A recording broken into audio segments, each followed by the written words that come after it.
I'm Quinn, And I'm Drew. and this is The Year We Got Better.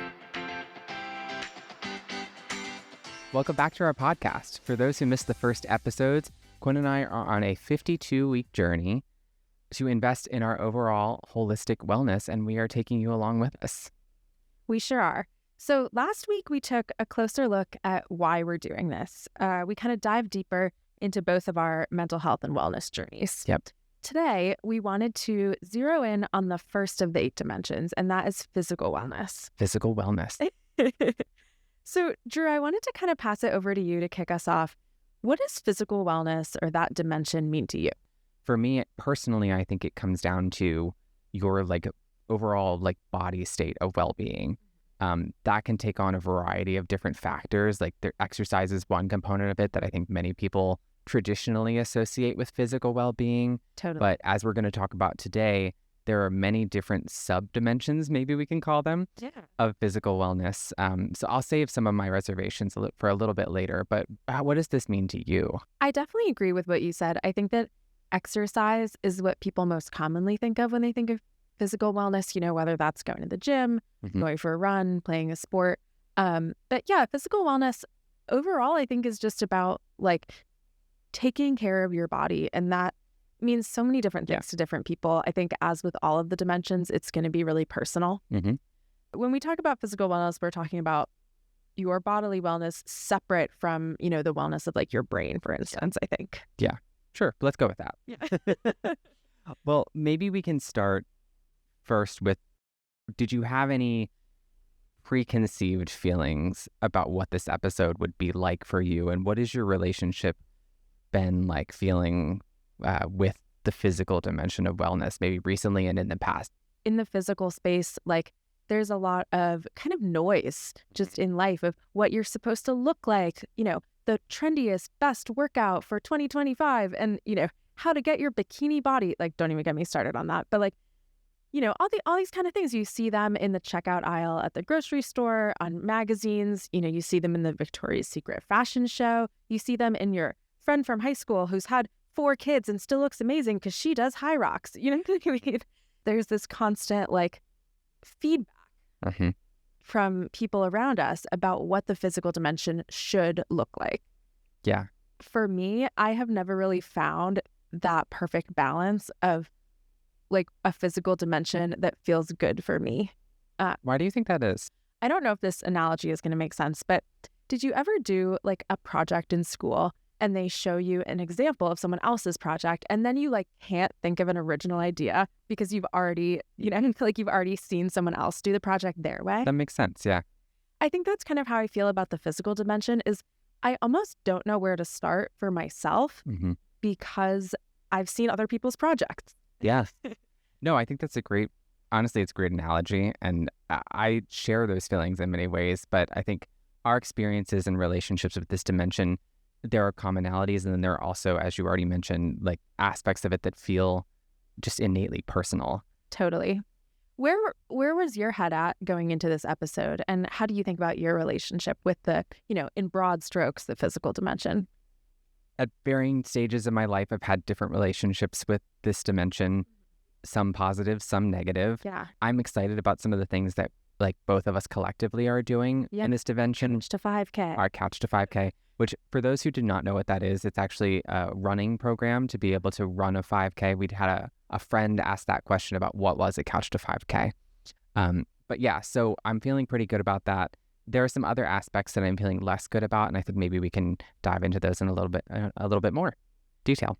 I feel the same way as you, Drew. I feel like I'm seeking something that I don't have yet with my physical dimension. I'm not exactly sure what that is, but just a feeling of a physical dimension that fits me more. But I do think, I feel like we're on the right track with our Couch to 5K plan, and that's something I really do together. It's a start. I really enjoy it too. And there's something really nice about the mutual accountability of that, similar to the podcast. Yeah. But I think that's a very micro example of being able to have someone in your life support you in your goals. This is something that I don't know if we talk about enough societally, is giving yourself a crowd of people who are your personal cheerleaders. Yes, totally. And I love being your personal cheerleader, Drew, and you are so good at being mine. Oh, thanks. I love to do it. So maybe we can start. I want to break down this dimension into the sub-dimensions, as we're going to refer to them on this episode.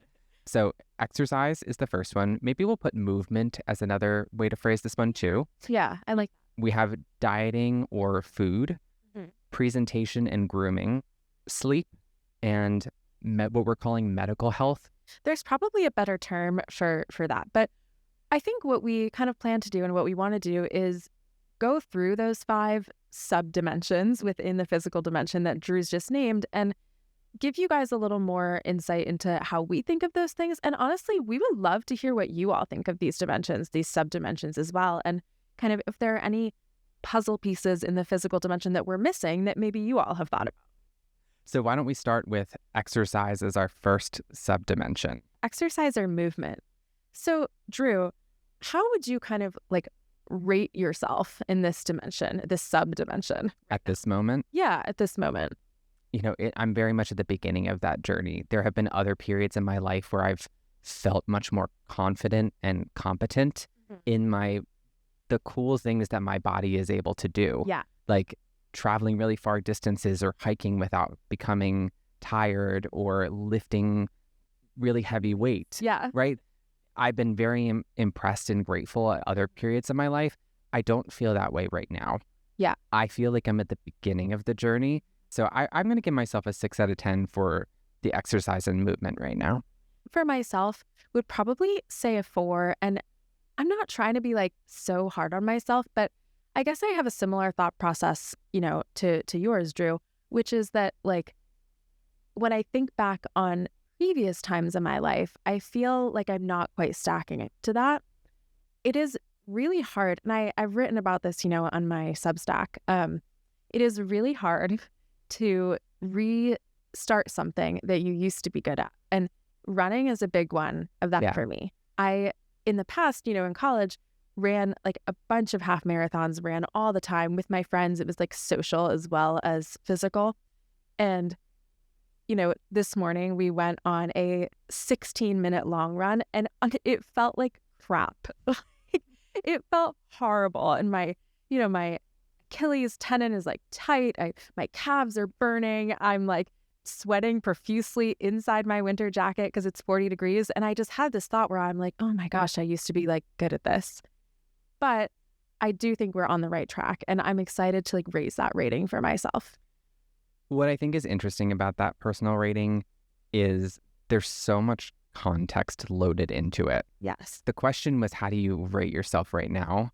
But it's impossible to answer that because the context of your rating of yourself is your whole life. I feel like it's so hard to capture that moment in time with this.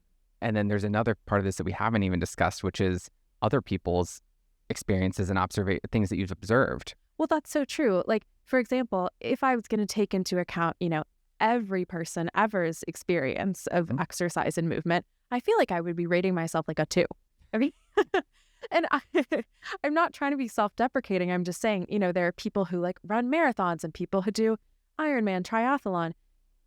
But as I'm saying this aloud, I'm thinking to myself, like, that has absolutely no bearing on me. Yeah. So I think it's like, you have to rate yourself based on your context.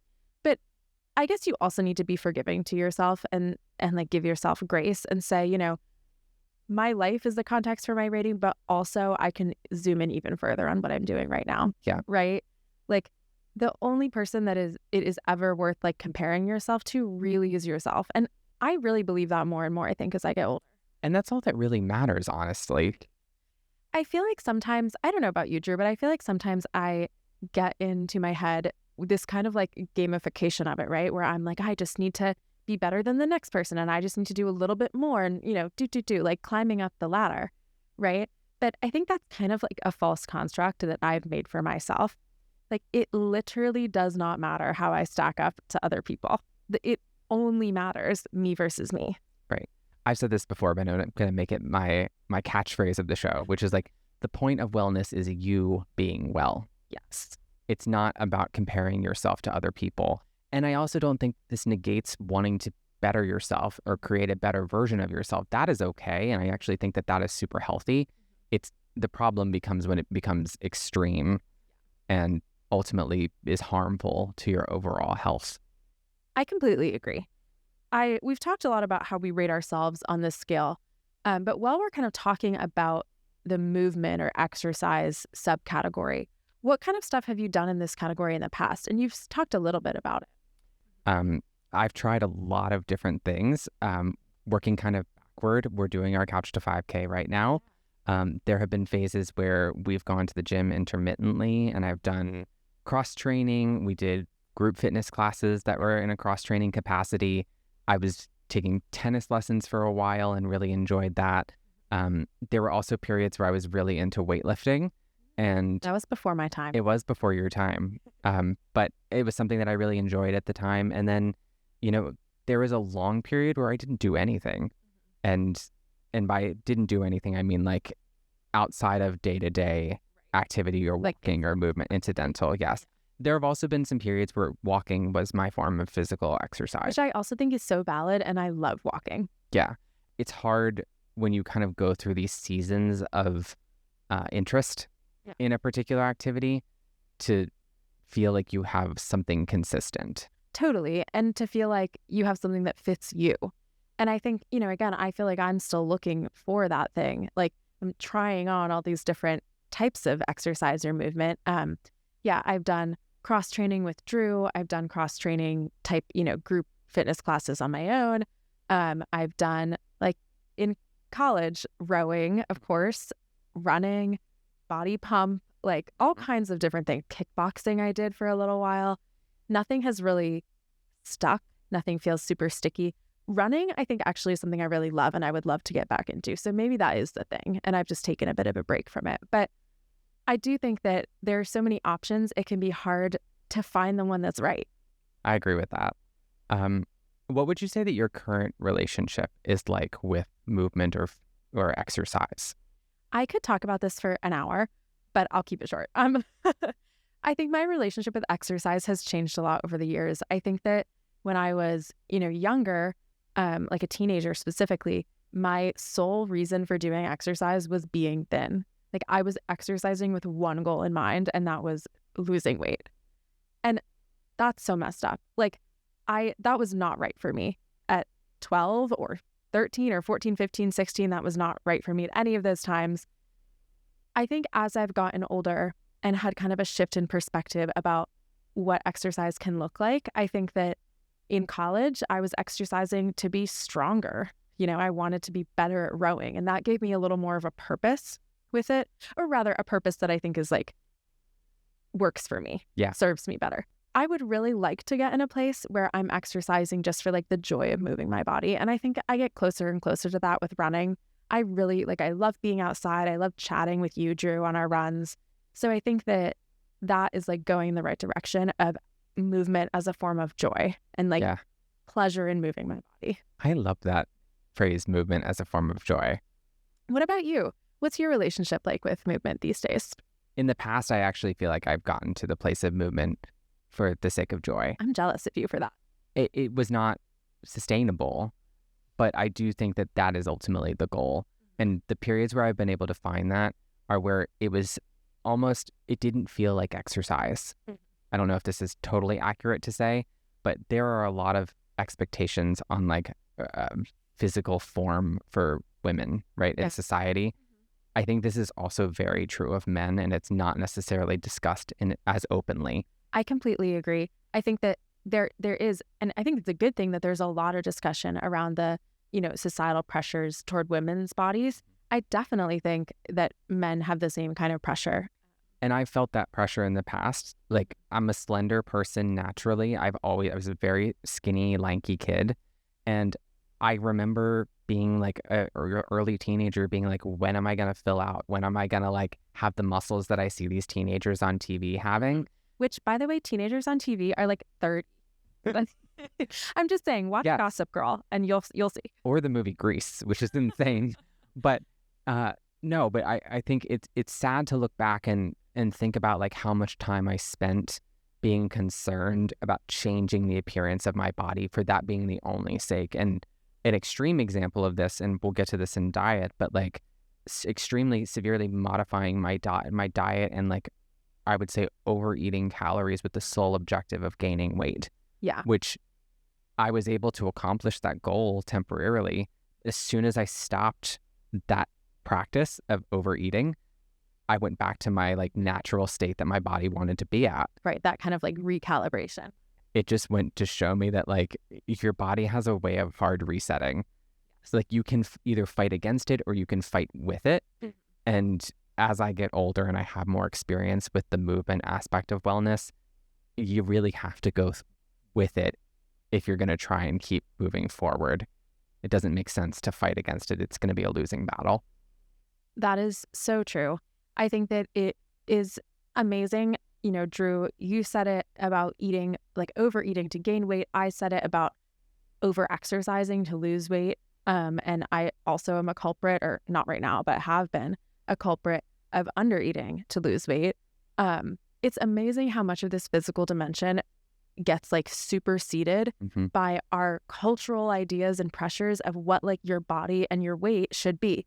Well, what your body should be, and then using your weight as like a barometer to figure out if you're in a good place on that, you know, imaginary scale. I think you've mentioned this in the past, but like we're talking about physical wellness, and we're not talking about like bodybuilding. No. Right? Or aesthetics. No, yeah, this is not a bodybuilding podcast. In case you didn't know, this is not a bodybuilding podcast. And in many ways, I think that these societal expectations put on pressure that creates the opposite of wellness. And what I mean by that is like, if you're improving, quote unquote, one dimension, it may be harming the other dimensions because it's imbalanced.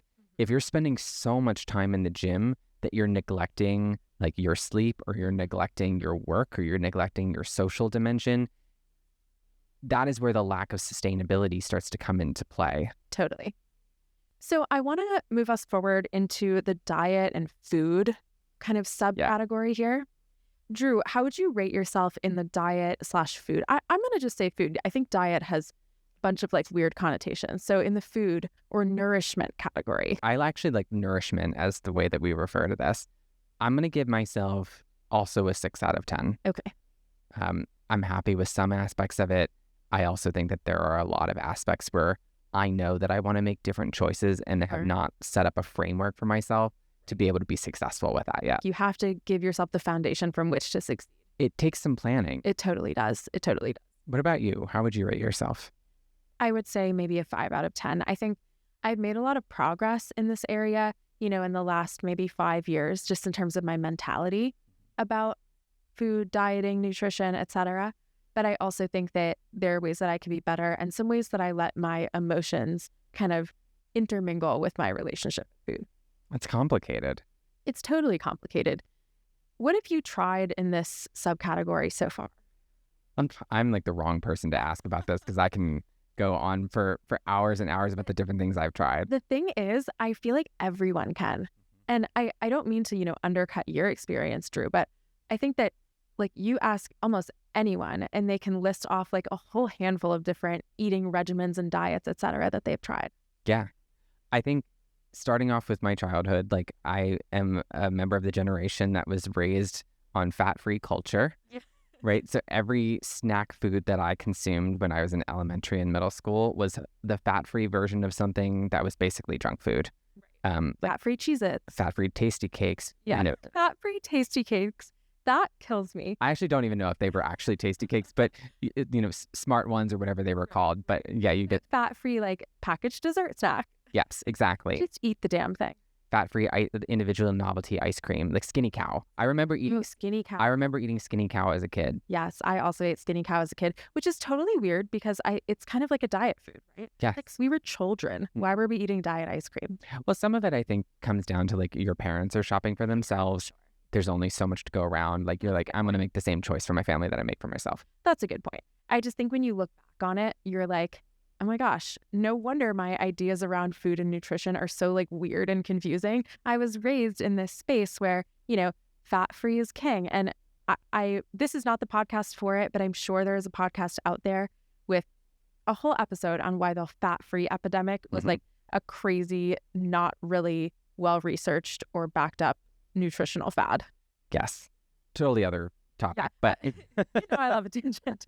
Anyway, Drew, tell us about your childhood. So for most of that, like wasn't really concerned with what I was eating at all. I just kind of ate whatever, whenever. And in many ways, I think that was like great for my overall development of my relationship with food. As I got into college and then I started getting into like weightlifting, it was an opportunity for me to think intentionally about it for the first time. Yeah. Eventually I went vegan for a long time, like full on vegan. Drew, I would say you're like vegetarian maybe now. I would say that I'm like pescatarian if we're being technical about it. If we're splitting hairs. And I've been a bad influence because when Drew and I met, you really were vegan. Maybe baked goods were the area where I would cheat. But like, I am not vegan.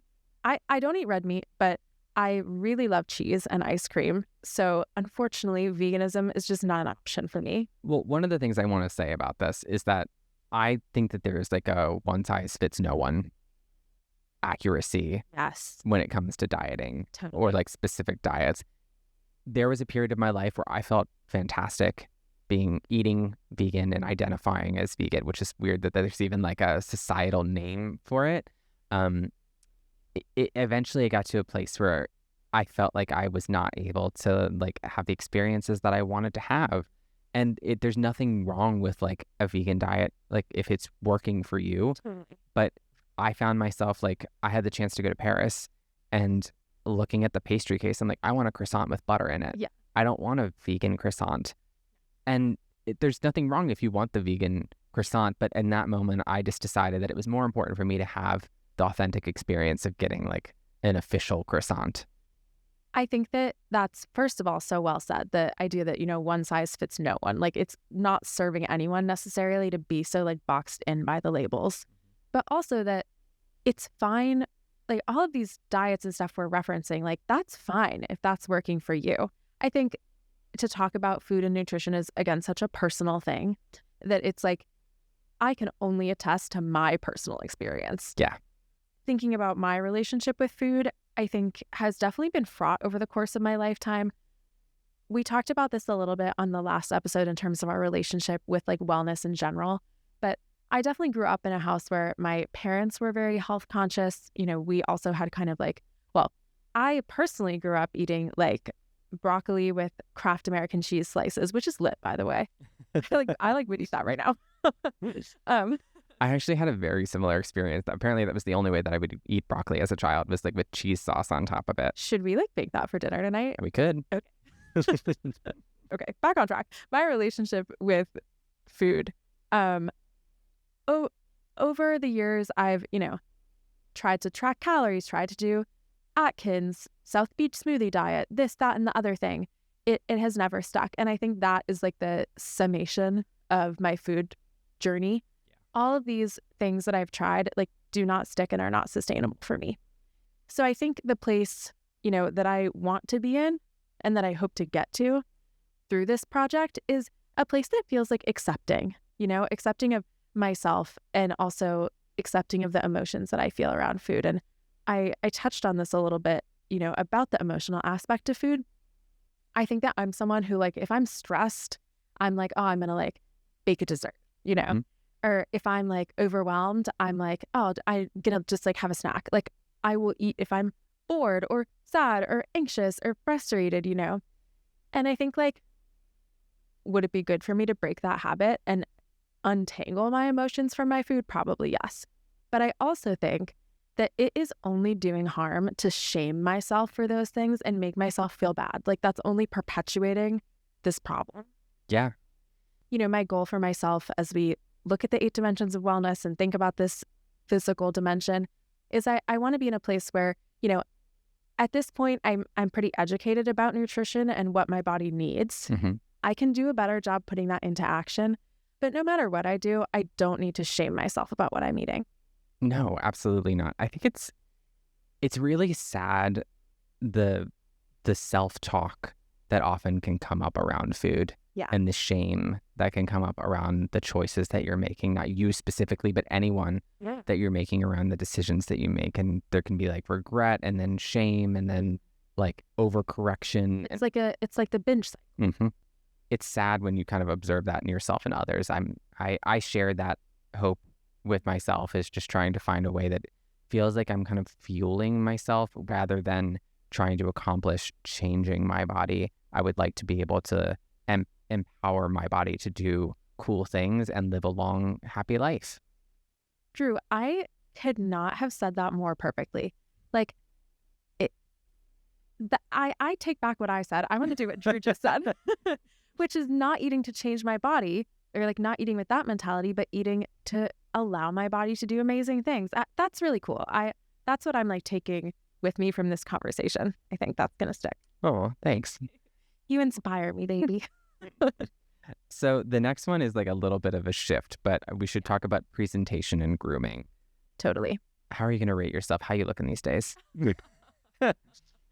I would give myself, I think, like, honestly, I mean, not to toot my own horn, I think I would give myself like an 8. I think I'm looking good these days. No, but seriously, I think that I feel good about my kind of like personal hygiene and like getting ready routines. I feel like Your skincare routine. my skincare routine is slaying right now. Anyone who's watching the video, like, check out my cheek highlight. You have been talking about these Korean skincare wipes for a very long They're time. really good. I'll link them in the show notes for anyone who needs them. But anyway, now that I'm done being roasted for my Korean skincare wipes, This is not a shame podcast. this is a judgment-free zone. It is. But yeah, I feel like I've, got a closet full of clothes that I feel good in. I recently threw out some jeans that don't fit anymore when we did our closet clean out. That felt great. But I think for me, looking good helps me feel good and feel confident. And that's what this dimension is all about for me. Yeah. How would you rate yourself, Drew? I would give myself an 8 out of 10 also. You deserve like a 10 out of 10. See, now I feel bad that I didn't say that to you, which is what I thought but didn't say. But no, I would give myself an 8 out of 10. I think I generally feel good about like my grooming, my hygiene, like my overall presentation. I also recently feel like I've been putting some more effort into that and have felt good about myself because of it. What do you kind of hope to change, if anything, in that area then throughout this process? Continuing to be intentional with it is the important part. I had said this in, I think, the first episode of the podcast, but I have kind of set a personal goal of each workday showering and like fully getting dressed in like a going outside outfit. You've been doing that like really well. I'm so impressed. It's not easy. Like the easier choice is just to put on sweatpants and walk downstairs. Right. Just like roll up in your pajamas, which again, I also do that a lot. But Drew, I think you're inspiring me because I feel like I've been dressed more lately. You have. Now that you're walking around our house naked. Dressed, like transitioned from pajamas into daytime attire. I am just a firm believer that it makes a difference in the way that you think about yourself and the way that you feel about yourself. Yeah. The story quickly that I'm going to tell is my grandmother who, lived into her like early 90s. And at this point, like couldn't drive, didn't really go anywhere, didn't have a job. So her day was sitting on the couch, like reading. And she would get like fully dressed head to toe in like makeup, jewelry, pantsuit, and like heels. She actually had high-heeled slippers. I love that for her. Which I just like cracked me up so much. They were like acrylic see-through glass heels. Also, of course they were. But she would do that not because anyone was making her, but because she wanted to. And I think there's something really powerful about that. I know you've said told similar stories about your grandmother as well. Yeah, it's so true. My grandma was like a super great dresser, like always had a fabulous outfit, always had, her makeup done, her hair done, her like jewelry. I remember, being a kid and like it was my favorite thing to go try on all of her jewelry. She had all these jewelry boxes. But I do want to have like one caveat here, which is that and I'm sure this is true for men also, maybe Drew, you can speak to it more, but I do think that there is like a big pressure for women in terms of looking professional, quote unquote, and having this like idea of being professional, being very tied up in like wearing makeup and looking a certain way. And I want to say like with all of these things, your presentation and grooming is like personal. You should not feel like you have to wear makeup or you're gonna, get like a weird comment from your boss or get like passed over for, an opportunity at work. Yeah. I like makeup. I'm not like a makeup girly necessarily. I don't actually know how to do any makeup things. My sister taught me like 5 years ago how to do my makeup. My younger sister, by the way, she was like a teenager, taught me how to do my makeup, and I've been doing it the exact same way every day since then. But I do like to put on some makeup. It makes me feel like I'm ready for the day, but it shouldn't have to. Right. Like, I also feel like I could walk out of the house confidently not wearing makeup. And I think that's really important. And that's a place that I only got to recently.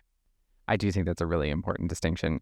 I don't share that pressure. Like, I don't feel that pressure in my day-to-day, but I do think that there is like kind of a universal pressure around, like, I would say the workplace and what the expectation of what professional means or looks like. And I kind of want to steer my opinions and, like, I guess this discussion in a way that's like less about like what society's expectation is for you, and put it more toward the direction that you've taken it, which is like, how do you do it in a way that feels good for you, feels authentic for you, and is something that makes you feel good.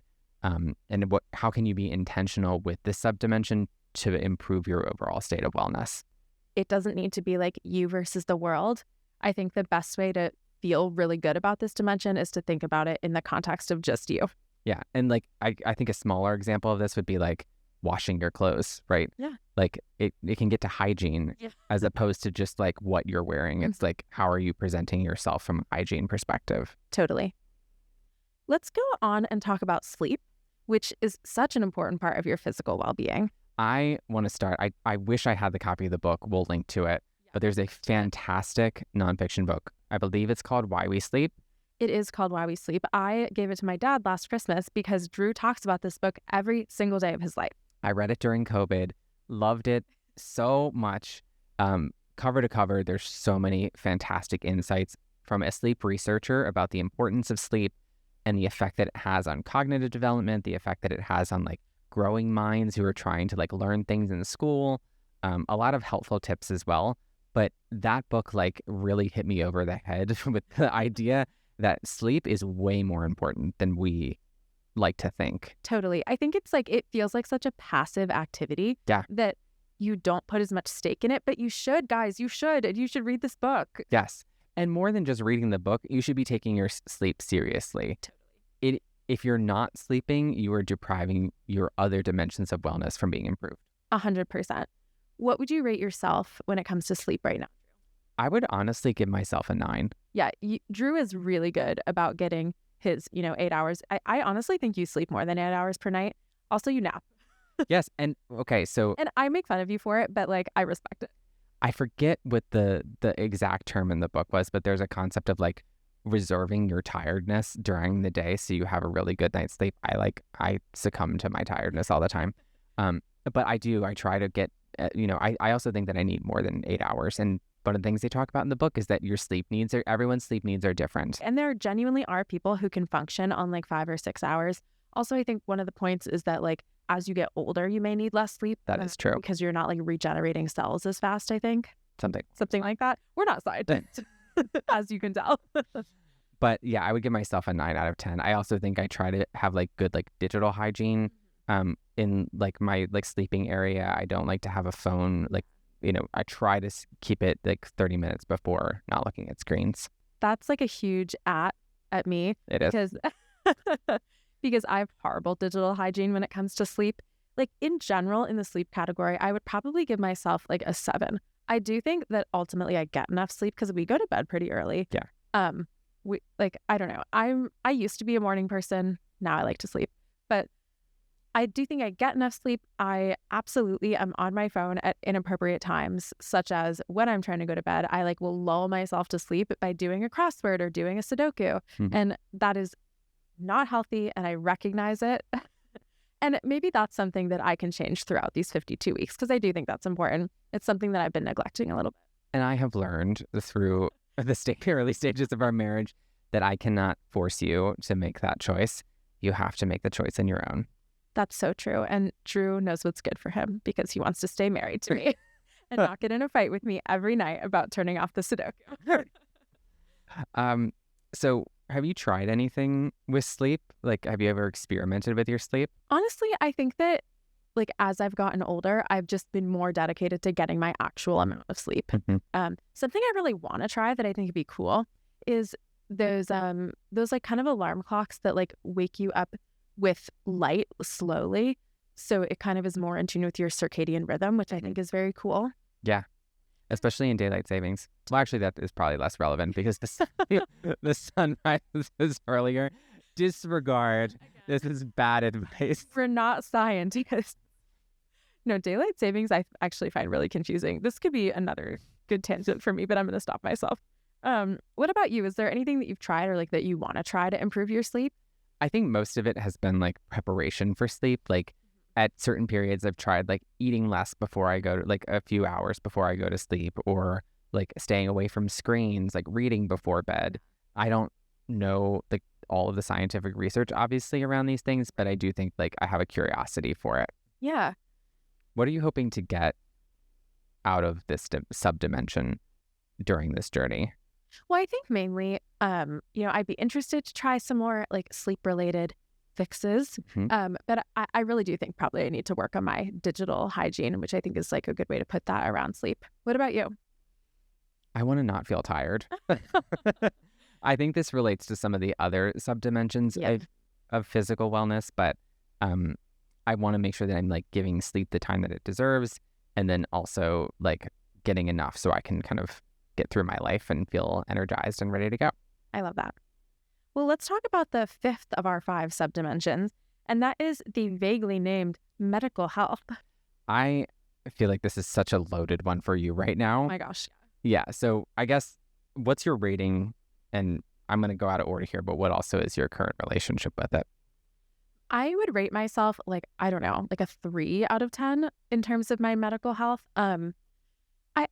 This category is really vague, and I think that's because like it just can look like a lot of different things for different people. I think it, in part is like, am I making my appointments? Am I regularly getting these important things checked on? Like, have I gone to the dentist and gotten my teeth checked? Have I gone to my, GP? And I'm a huge culprit of like putting off those things. Yeah. Yet another thing that I could talk about for hours is like the fear that larger women, or maybe larger anyone, feels about going to the GP and getting on the scale. Like that is a reason I've not got to the doctor before. So that's fucked up. But back on track. Medical health. The reason I would rate myself so low right now is just because like I've been dealing with a lot of health problems lately in terms of my kidney condition situation. But I do think I've like kind of, hopefully, fingers crossed, knock on laminate table from IKEA. Hopefully I'm kind of at the end of that saga for the time being, at least. But yeah, I think that my relationship with medical health, I mean, I understand like if you feel like it's stressful to go to the doctor, or even just like it's stressful to call and make the appointment, I completely understand that. And I have been there tenfold. Yeah. What about you? How would you rate yourself and kind of your current relationship with medical health? I would probably give myself like a 6. Yeah.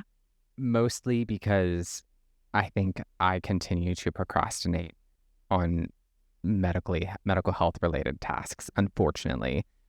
An example of this, like I have a prescription that I've needed to pick up for like 5 days and still haven't gotten it. And in the past, I've had prescriptions that like I get filled and never go pick up, and a year goes by and it's just sat there, and then eventually they take it back. It's hard. I think that there are a lot of like logistical pieces of the medical health thing. I also think there's a financial aspect. There is. Like when you go to the doctor, you pay your copay, or if you don't have insurance, like that is a huge weight to carry. It is. Right? And like that financial piece of it definitely contributes, I think, to why people put it off. Yeah. So I think what my current relationship with it is that I would like to be more intentional or diligent with following through what people are telling me to do. Right? Like if I take the first step and go to the doctor or the dentist or whomever, I would like to actually like heed their advice and do what I need to do. I don't know. It's part of that adulting kind of stuff that feels really hard sometimes. It feels hard to just do all of these kind of executive function tasks. Yeah. But as with all of these, I'm going to go back to like my quote of the day, which I think really comes down to like when we're old, right? What version of ourselves do we want to be carrying with us? Yes. And I specifically am referring to the physical version of ourselves. And a lot of this, I'm going to like under no false illusions. A lot of it's out of our control. A lot of it's genetic. But the things that we're able to control and the choices that we can make now to try and set ourselves up for a healthier, more more enjoyable future, I want to try and make those changes. And I think that's how I'm trying to frame this dimension for myself as I'm going through this project. I want to be like an adorable 90-year-old who is still going on like walks and like stretching and is able to like go socialize and go to the coffee shop and do the things that I want to do. Again, I might not be able to do all of those, but I'm going to try my best. Yeah. And I would love to be an adorable 84-year-old while you're 90 and doing all those things. Yeah, I would love that. I think it's about longevity, right? It's about setting yourself up for the future that you want. And physical health is a big part of that. So that's our conversation. You want to get into the weekly recap? I do. And it actually works out amazingly because physical is the first of our 8 dimensions. So yeah, it is. As we walk through, each of the 8 dimensions that we touched on this week, we're going to start with physical. So Drew, what did you do in the physical dimension this week? So my physical dimension is actually the same as my environmental dimension, but I'm going to discuss it in 2 different ways. So I went for a long hike / trail walk with our dog Poppy. Perfect puppy Poppy. Yes, perfect puppy Poppy. I went on a long, about probably like 4 or 5 miles. Super long. And it was great. It was an awesome opportunity to just be out in nature.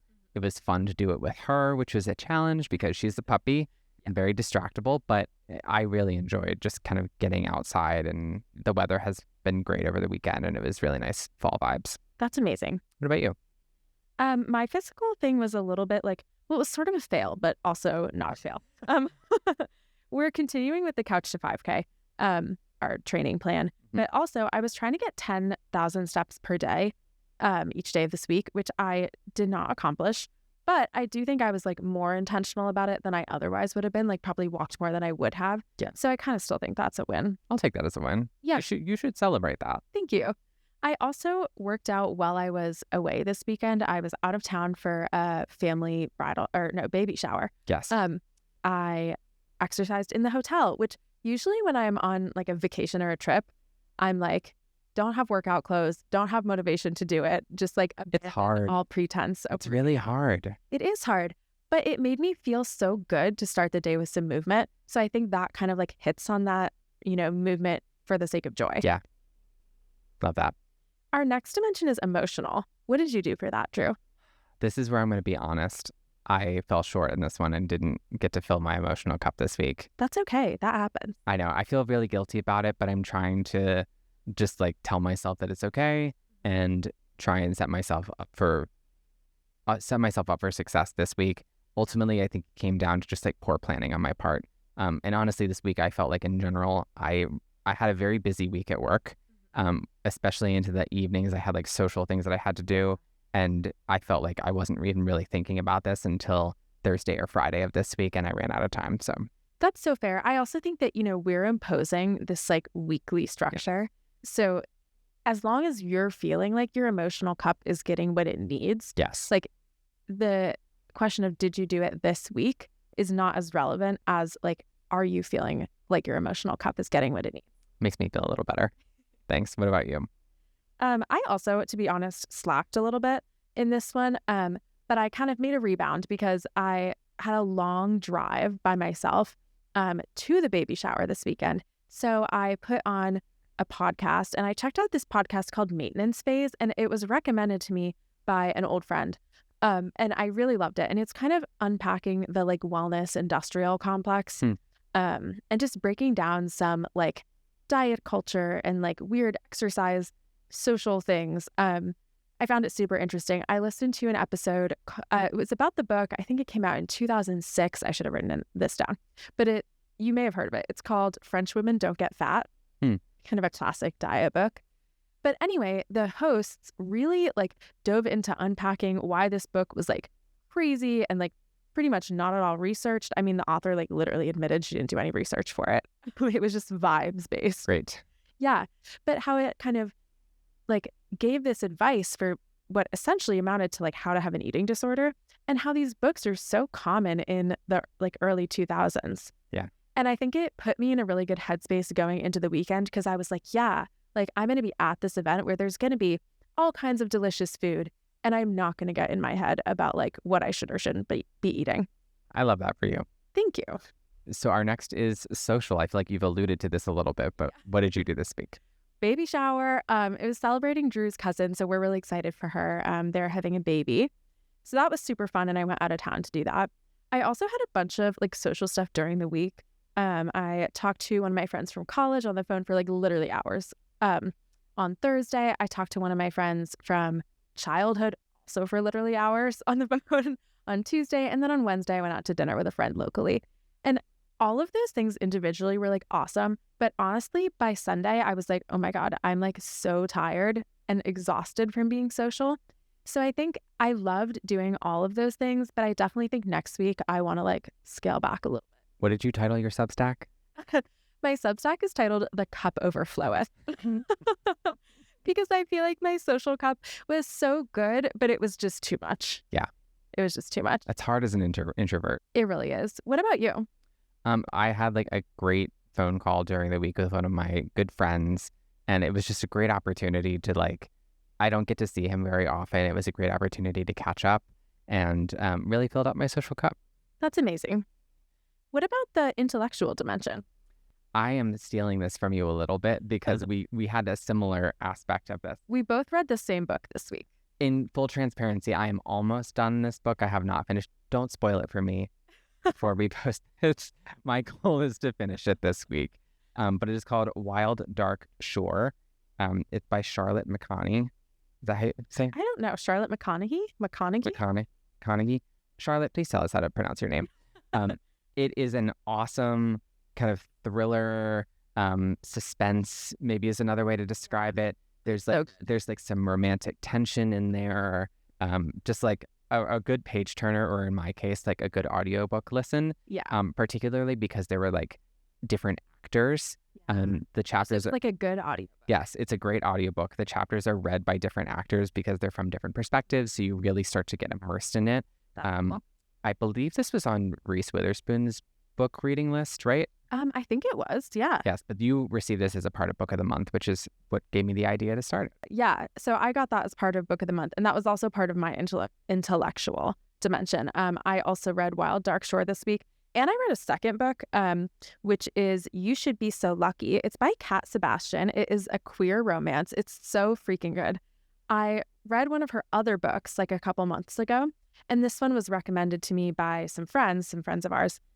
And I think it's so important to like read and also to write, you know, a diverse cast of characters that encompasses many different identities. And I feel like this really like filled my intellectual cup and also just my cup as like a romance reader.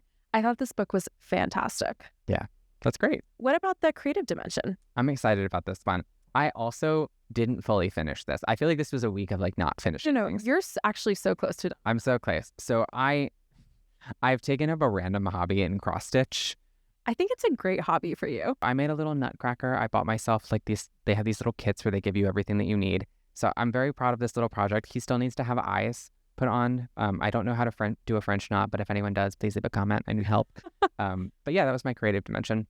It's so cute. If you're listening to the audio of this podcast, you can't see it, but it's so adorable. And I am hoping that Drew will make it into an ornament and put it on our Christmas tree. Hint, hint. It has all the supplies for me to do it in the kit. So my goal is to do that. Yay, I can't wait. What did you do with your creative dimension this week?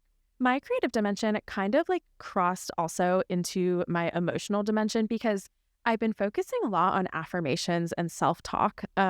So an affirmation that really stood out to me from last week that I've been kind of, you know, trying to employ in my everyday life is this one. Instead of trying to please, I will give others a true indication of how I feel. Now, like, how is this related to my creative dimension?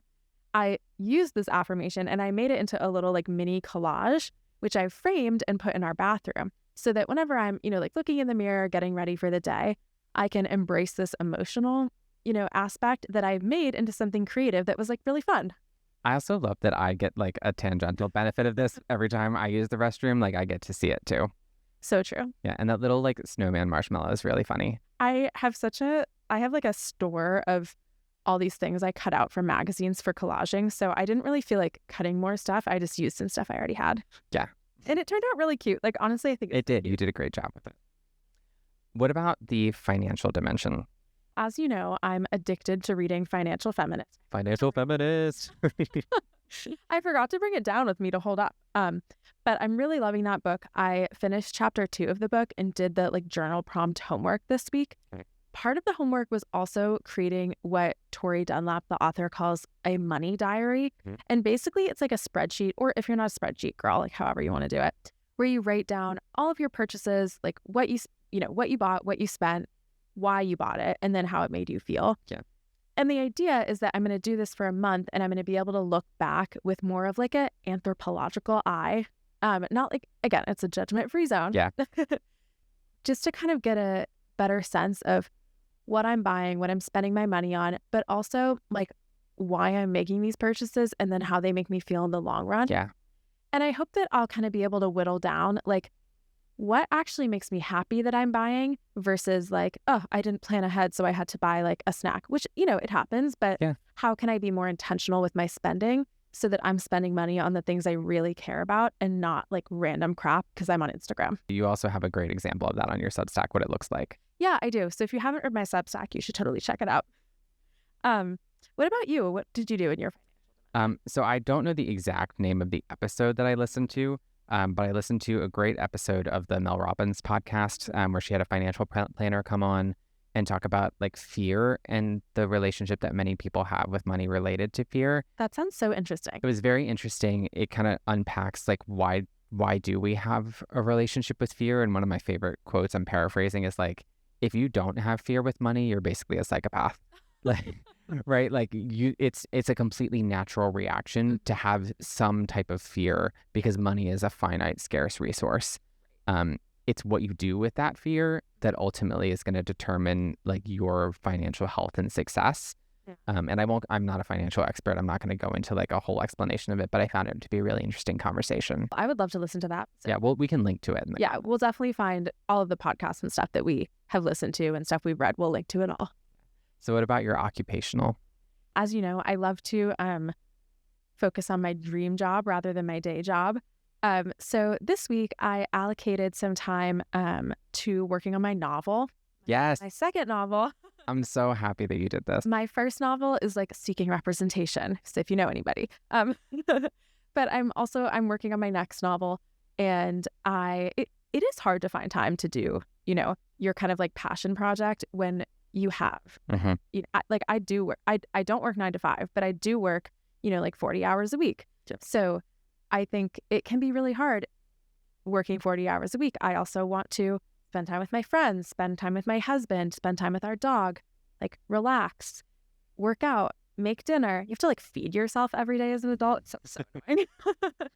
But yeah, so I devoted some time to doing that. On Tuesday morning, I went and sat in a coffee shop for 3 hours and like locked down on it. So I was really proud of myself for doing that. I'm so proud of you for doing that. Thanks, baby. I know how much joy it brings you, so I'm happy that you made time. It brings me so much joy.